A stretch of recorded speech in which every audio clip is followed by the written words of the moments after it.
we are back. So lesson 2 is a similar approach to GBP USD to USD CAD. Alright, so how to understand this higher time frame. This is a 3-month chart, quarterly chart once again, September the 23rd, 2019. What is going on at the moment? GU died, boom, over here, 1.2. Critical region. You can see where the crosshair is. This current 3 month, this current quarter, we spiked into the region. Look backwards, look here. Again, 1-2, tweezer bottom, relief rally. If you look at this on a quarterly perspective, GU can now actually start to really fucking reverse and come into 1.4. Okay, because that's the higher boundary, more or less. If you look at the wicks there as well, whatever. Just a general overview of where the next quarter will take the price, and will we reverse or will we continue? We have tweezer top, bearish engulfing, drags price back down, and you can clearly see 4.2, maybe 1.4, whatever. Can't really grasp too much of a psychological level standpoint on the quarterly because it's so widespread. You can't just pinpoint it to one price element. But 1.2 I know from the lower time frames, because that was one of my targets on a trade 3 weeks ago. That was a definite shout, and you can see here 1-2, and it's a definite nice round number as to where price, if GU falls below that, it's game over. But we can actually reverse from this now as well. So we had 1, 2, 3, okay, 3, 6, 9 months where it consolidated for a while. Didn't really know what to do. We have an inside bar right here. Important because I'm going to go into this on the daily lessons. Inside bar is where, again, this is why it's one of my favored candle formations, and because it paints a clear picture as to what price is doing. So the inside bar is 2 candles, 1, 2. You can see the high and the low. This is also in the Astro Effect book, and you can see that the secondary candle, the one of focus, is inside the wick 1, wick 2 remains inside the first one. It's quite straightforward. I don't know what page of the book it's on in Astro, but I am going to be covering it in further detail afterwards. But we can see the inside bar was formed, so the consolidation, the build-up was more or less in between the high and low of the previous 3 months. With that being said, price broke out, tested the low of 1-2, and now it's more or less in. Look at price now. We're back in that inside bar where the crosshair is. Look at that. So that tells me that there's 2 things that could happen. If we could spike again to make a new low, so we have to be very, very careful when we're shorting sterling, or we can just, boom, whip in the opposite direction. We can maybe even contain price above that region in the next 7 to 10 days, let September finish, and then boom, price removes itself from the low area and then continues to maybe, I don't know, what can it do? It can maybe range. So we have this boom, smash, liquidity, boom, boom, boom. We can maybe then start to range in between 1 and 2 and up the highs of 1-4. That's a good 2,000 pips. But again, it doesn't really matter where a currency is going to be in the next 6 months or 12 months to make money. Great if you're a fundamentalist and you want to try to hold something, all the best in doing so. But we don't need to know that for the methods of trading that we're going to be applying. It's intra-week and intraday. More so, but this is just good for educational purposes, and it's also good to see where the next quarter may lie and where the price could maybe run into. So I favor a reversal into Christmas, and we can maybe pop up. I don't know where to, but we're going to break that down on the lower time frame. So again, this is just a scope. This is just a scope. We don't need to draw any analysis on here. We don't need to get. If you want to, you could maybe put an annotation here, 1.2, and explain to yourself what's happened. Save the chart, put it in a folder. You know, I used to sit at the charts for 12 hours a day, reading fucking indicators and all this bullshit. I've literally been through all of it. You guys don't need to do that. I'm breaking it down in simplistic fashion for you, time frame by time frame. Looking at the month, now this is where it gets a little bit more interesting. So here, this is the monthly. We have the spikes into, and put the cross out at 1.2, boom, boom, boom. And then here where the bodies are, we have 1.22. 1.22. If you look at how price breaks down, tests 1.2, and if I put the crosshair at 1.22 where the bodies of these candles are, you can see that current price is a back above that. So this could be like a large double bottom, but all it's displaying on this double bottom formation, quote unquote, is that where this massive drop and this fucking volume spike came into the market, ding, this area was done. So money again went from A to B, and money is now released, relief, boom, relief, release, and then back maybe to the upside. So again, it just takes, if you have the candle, let me just switch over just so I can give you an example. Look at this. For me, it's harder than reading black and white. It just takes an element away. I mean, maybe because I'm just trained for it now, but for me, it just like, it becomes a little bit more confusing. So, boom, back to SCAT. I can clearly see where the bodies are, clearly see where the round numbers are, and that's the focus on the bigger time frames to give us that edge as to where the market can go. What we can see over here now, if I line the crosshair up with those bodies, 1, 2, we can see the spike, spike, spike, spike. It becomes more evident that 1.4200 right there is where the reaction is coming from. Excuse me. That's a huge reaction zone. Price thrusts into that level, consolidates, okay, pull back, boom, shooting star. Price breakdown. Look at these bodies. Look at where the price breaks down, break through, and then you can see clearly what happened. Very, very messy on the monthly, intraday, having lots of fun, but the monthly a little bit shitty. What I do expect on this is a price rebound into 4.2, and maybe we can get that recovery.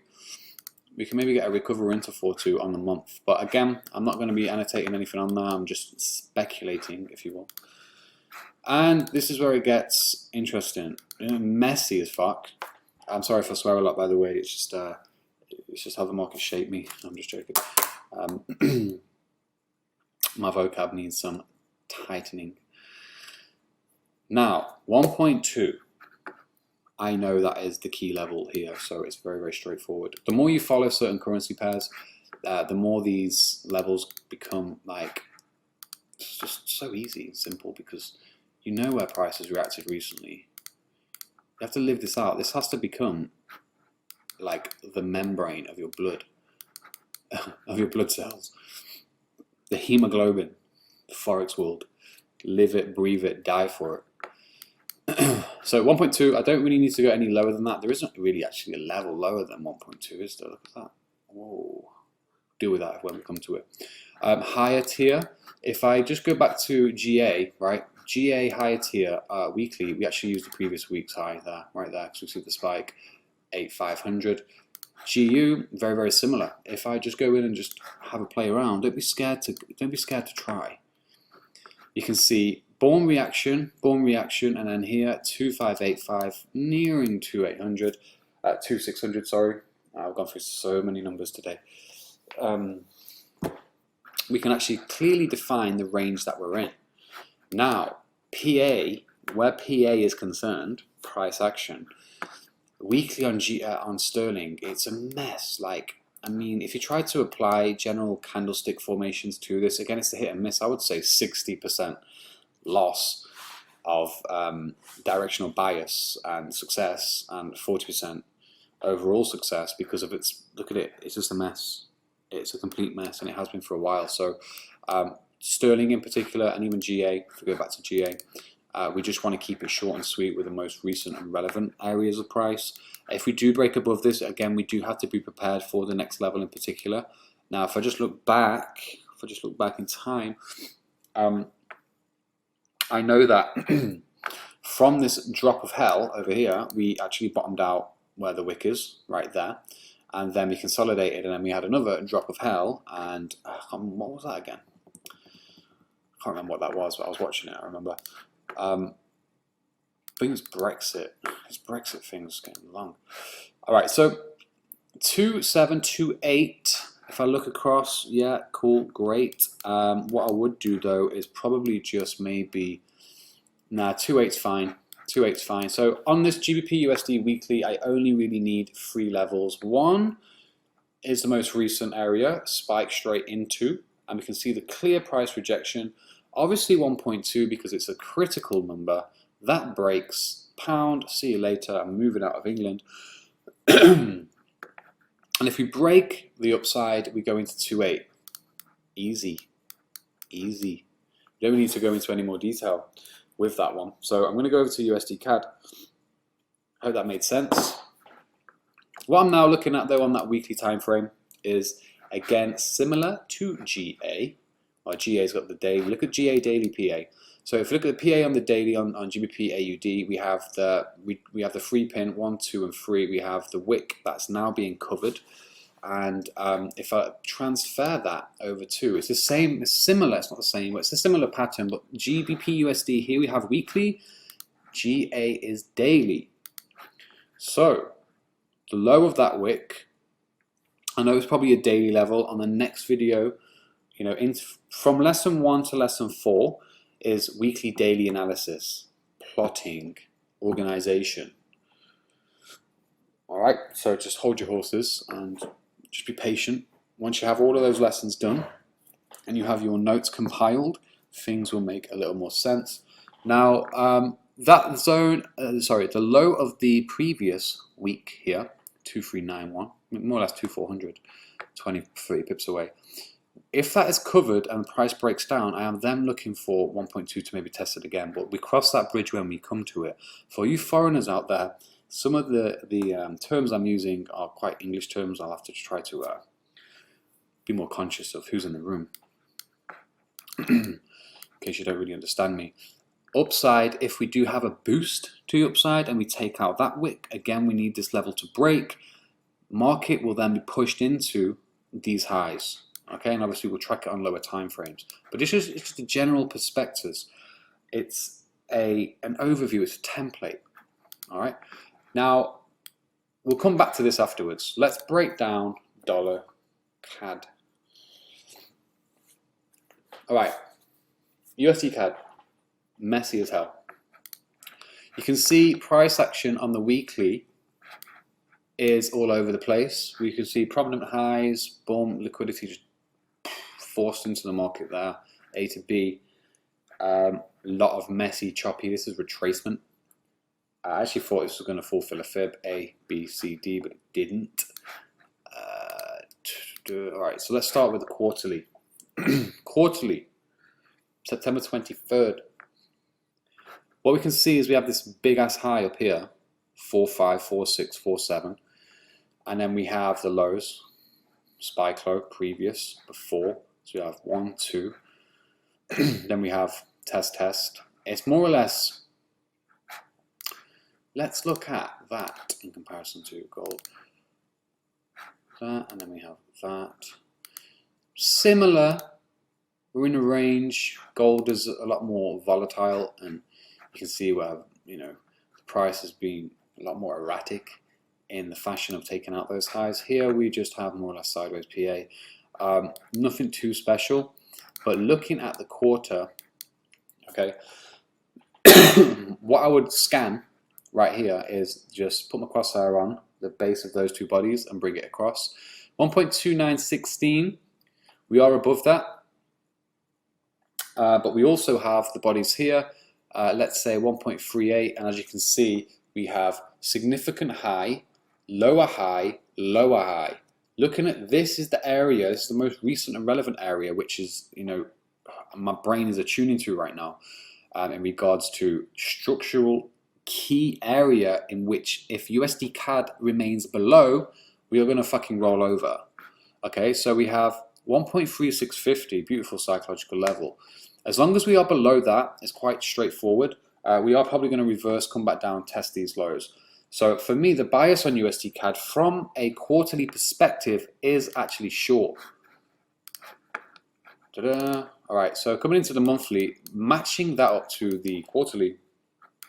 All right, so 3 pin, 1, 2, 3. Obviously, we don't trade on the monthlies, we don't trade on the 3 month, we don't trade on the weeklies. Trades are only going to be placed daily, 4 hour, hourly, 15 minute. FYI. Has this popped up yet? Come on, son. What I'm looking for here quickly, just to show you, is the low that it's making right now. I'm looking for, so we have this area, we have the spike. I'm looking for the hourly time frame to take out these wicks here, because we have two regions, two ranges. One, boom, down to here. If I just draw this on, I'm very, very brief, just watching this for long. but we have this supportive 1, 2, 3.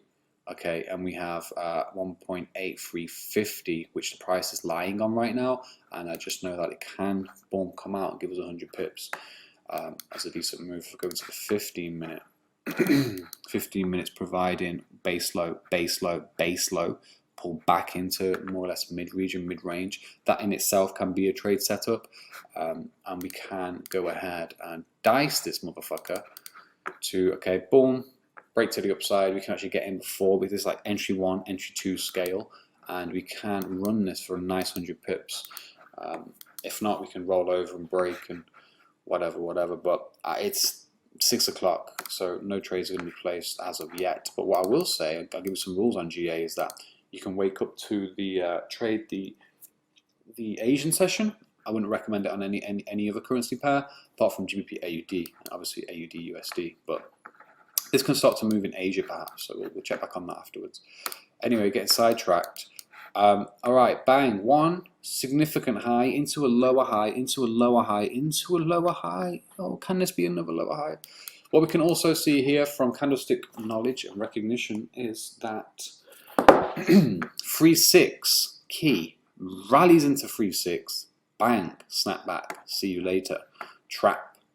Over here, where the crosshair is, bringing it all the way across. Again, guys, get used to doing this on the monthly. The crosshair is a beautiful thing when you know what you're looking for. It just keeps everything so simple and precise. I was getting ridiculed for using the crosshair. Anyway, across 3-6 has kept the level. So 3-6 on the weekly is probably going to provide us with an area to place one of the horizontal lines, okay? Note. I used to write so many notes, journaling. I'll have a notepad. I'll have you know, my annotations here as well, so you could write all of this on the chart, which I'm explaining. I do recommend it because what you need to do is program your subconscious. A lot of the stuff, you know, a lot of you may agree with what I've gone through so far. You have to go through all of the material to appreciate and understand where I'm coming from.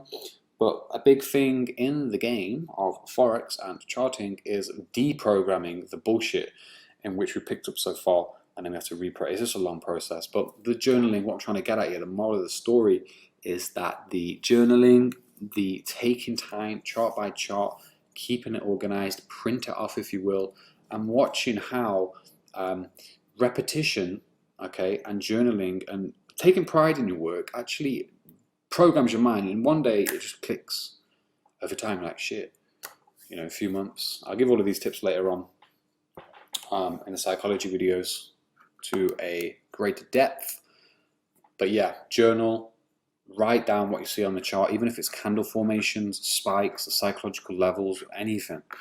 Just go hard, and then you'll see after a few months, your first few months might look a little bit shit, but the current month looks amazing. That's progress overall. So again, just get stuck in. Just don't be pussyfooting around. You cannot do this half-hearted. So anyway, what we see is a breakdown in price here. Market comes back into the region, taps 3-6 now, comes shy of 3-6, and then again price is whipped back down. So the price is actually breaking down here. Not so much here. It's a bit laxy-daisy.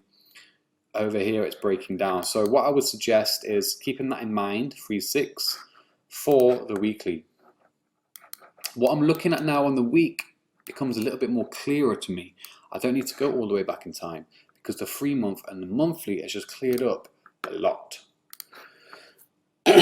Right, recent lows, we obviously have this zone, okay, because we can see price rallies in, price rallies out. Price rallies in, we can see the big ass drop. So you have 1.3550. So instead of me placing the, actually, you know what, I'm just going to place it at the wick, screw it. What I've now broken down is the, it's kind of looks similar to GA on the weekly. So look at this. So we had the high here, the low here. On USD CAD, we had the high here and we have the low here. We have this massive range, but we're also ranging in between. We obviously have that level, the top of the wick. So here, price was getting exhausted, wick, wick, wick, wick, wick. And then this candle, huge shooting star, if I was to quickly go and show you, color, can you see that? Boom, shooting star. So the momentum shifted. it's going to have an issue if it really wants to go and try to breach that zone. Momentum shifted. So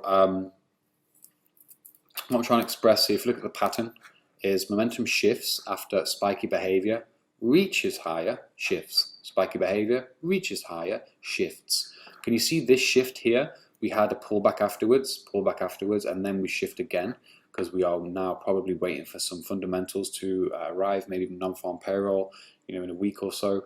Whatever it may be, there's always going to be a fundamental catalyst, especially on the higher time frames, for the market to go from price A to price B. And again, I mentioned this earlier on, so please be aware. 20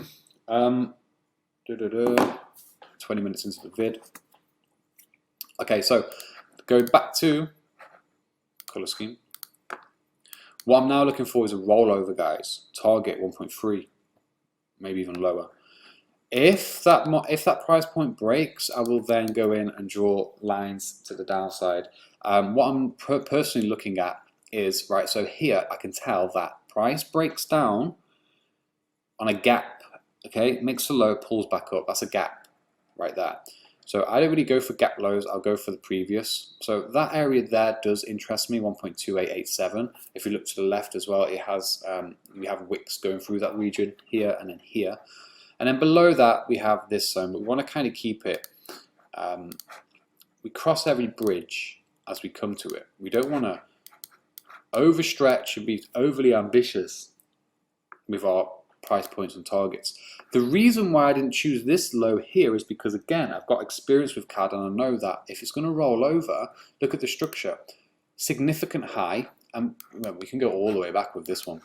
Significant high is over here, lower high, lower high, lower high, lower high. But again, if we just focus on PA right here, significant high, lower high, lower high, lower low, 1, 2, 3, 4, 5, 6. We're looking at low being taken, so I'm not going to sell myself short by putting a level there, because I know it's going to roll into this zone. And that is more or less that for the week. Let's have a look how this looks on the day, though. On the good old daily, we have fucking hell. Okay, so price breaks down. See this? This is a nice trap. I'll explain why. I remember this. So we had that zone from high to low, significant point to significant point. We consolidated, we broke out, held above it. It was like, nah, but look where it tested. See here, 1.3550. Ran into that, boom, bearish engulfing back into the region and the zone, and then the price breaks all the way through. It's a nice trap, nice trick. But this was consolidation. It was USD CAD, by the way, guys, is a sideways currency pair. FYI, for your information. If we take this box and we copy and paste it and we bring it over here, look what happens. Same again. Price comes in, breaks through, comes back into the box. Price breaks up. What does it break up into? Another 50 level. It's same shit over and over again. 3,350, 3,550, meltdown, retracement, meltdown, retracement. Then we can go in and sling on a good old fib. So we have A down to B. Didn't reach the 61. Not interested in the other levels. Really don't care. A into B, look what we have. We have the 61, and this region has been tested. So, yeah, we are looking for a rollover in USD CAD, and that there, just those patterns and just that behavior. Again, if we had the colors on there, okay, let me switch over one more time. It's confusing. Can you not see this? Can you not see this? You know, I can deal with this. Don't get me wrong, but we're trying to take it to the next level psychologically. So there you go. So I'm focused on the wicks, psychological levels, key areas, key points. I can see zone, zone. So now what I'm looking for is a similar breakdown. Go ahead, duplicate that, and then look where it leads into. Look at that, guys. And this is just basic level 1. We haven't even got into the good stuff yet. This is just like projection, understanding quarterly views, understanding monthly views, understanding weekly views, then going into the day and seeing what fits, and seeing just by glancing at the chart, clean as hell, what patterns our mind can actually pick up. But again, it comes with practice. It comes with so much practice. that you do get to a point where you can see, okay, cool, this is going to go there instinctively. 25 minutes into the video. All right, so that's that. Great. I hope you are learning so far from this. And then, yeah, so next video, 25 minutes. I'm going to cut this now. Then what I'm going to do, I'm going to go into lesson 3. Lesson 3 is GBP, AUD, and gold daily breakdown. And then I'm going to go into lesson 4, coming back to GU, back to USD CAD, daily breakdown, and clearing some things up, gaining more clarity on the charts, and intermediate intra-week targets. Intraday stuff will come later on. All right, so thank you.